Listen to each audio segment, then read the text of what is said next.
ঘোড়ামারা দ্বীপে তৈরি করা হবে ভাসমান জেটি। পরিবহন দপ্তরের সঙ্গে এই বিষয় নিয়ে প্রাথমিক কথা হয়ে গিয়েছে। তবে স্থানীয় বাসিন্দাদের অভিমত অনুযায়ী এই দ্বীপে স্থায়ী জেটি ঘাট নির্মাণ করা যাবে না, কারণ ভাঙন প্রবল এলাকা হওয়ায় স্থায়ী জেটি দীর্ঘমেয়াদী হবে না। সেই কারণে ভাসমান জেটি হলে উপকূলে ভাঙনের পর সেটিকে আবার সরিয়ে নিয়ে আসা যাবে। সোমবার সাগরের ঘোড়ামারা গ্রাম পঞ্চায়েত পরিদর্শনে যান দক্ষিণ চব্বিশ পরগনা জেলা শাসক সুমিত গুপ্তা। এদিন তিনি ওই পঞ্চায়েত এলাকা ঘুরে দেখেন। এরপরই জেলা শাসক সুমিত গুপ্তা বলেন, এই এলাকার প্রতিটি বাড়িতে নলবাহিত পানীয় জল পৌঁছে গিয়েছে। তবে 50টি বাড়িতে জল যাওয়া নিয়ে একটা সমস্যা চলছিল। সেই সমস্যা যাতে না হয় তা দেখে নেওয়ার জন্য ওই দপ্তরের আধিকারিকদের নির্দেশ দেওয়া হয়েছে। এলাকার বাসিন্দাদের দাবি মেনে একটি জেটি ঘাট নির্মাণের পরিকল্পনা গ্রহণ করা হয়েছে। এছাড়াও স্কুল গৃহ মেরামত করার জন্য এলাকাবাসীরা আবেদন জানিয়েছেন। হাই স্কুলে একটি পাঠাগার তৈরি করে দেওয়ারও প্রস্তাব রাখা হয়েছে। এই বিষয়গুলি শিক্ষা দপ্তরকে জানানো হবে। এলাকায় টেলিমেডিসিন নিয়েও একটা সমস্যা রয়েছে। এই বিষয়টি নিয়ে বিএসএনএল এর সঙ্গে কথা বলা হবে।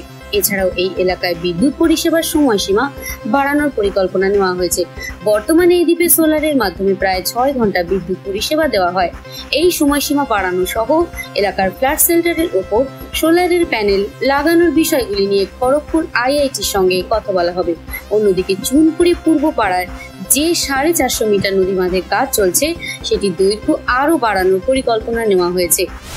ওখানে আমরা ঘোড়ামারা আইল্যান্ড একটা যেহেতু মেনল্যান্ড থেকে একটু কাট অফ রয়েছে, সেখানে বিভিন্ন স্কিমগুলো দেখার, ওদের সলিড ওয়েস্ট ম্যানেজমেন্টের কাজগুলো দেখেছি। ওখানে একটা এমপিসিএস শেল্টার হয়েছে, সেটা দেখা হলো।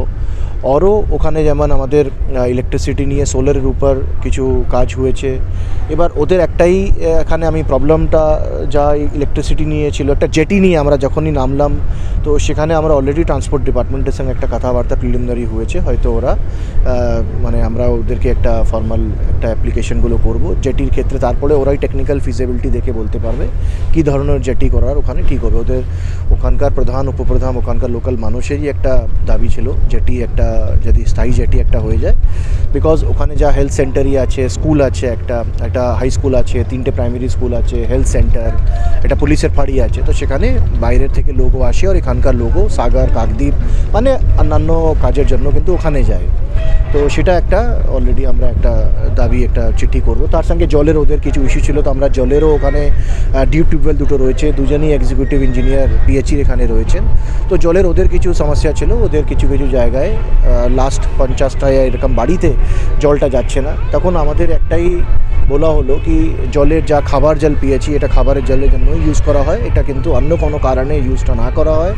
আর পিএইচই থেকেও একবার রিভিউ করা হবে কি ওই কত জলটা চলছে, তো ওরাও টিম পাঠিয়ে এটা চেক করে নেবে। স্কুলের উপরে কিছু কাজ ওরা বলেছে, স্কুলের কিছু স্পেশালি ছাদ, সেই ছাদটা হয়তো ভেঙে গেছে, সেই ছাদে রিপেয়ার একটা লাগবে। তার সঙ্গে হাই স্কুলের ক্ষেত্রে কিন্তু একটা লাইব্রেরি কথা বলেছে। তো আমরা এটা স্কুল শিক্ষা দপ্তরকে আমরা কিন্তু এইগুলো জিনিস ওরা কিন্তু আমাদেরকে লিখে বলবে, তারপরে আমরা এদেরকে লিখে এটা দেবো, ডিপার্টমেন্টকে দেবো। মানে ওখানে আমরা যখন সুস্বাস্থ্য কেন্দ্রে গেলাম সেখানে কিন্তু টেলিমেডিসিনে একটু কানেকশন নিয়ে প্রবলেম হচ্ছিলো। তো এটা নিয়ে আমরা বিএসএনএল সঙ্গে আমরা একবার ওখানে দেখব কিভাবে ওখানে কি করা যায়, কি ফোন কানেকশন কি ওখানে আরও ঠিকঠাক। আদারওয়াইজ টেলিমেডিসিন তো টেলিফোন মানে ইন্টারনেট কমিউনিকেশনে হয়, সেটা আমরা বিএসএনএল সঙ্গে একবার ওটা নিয়ে দেখব।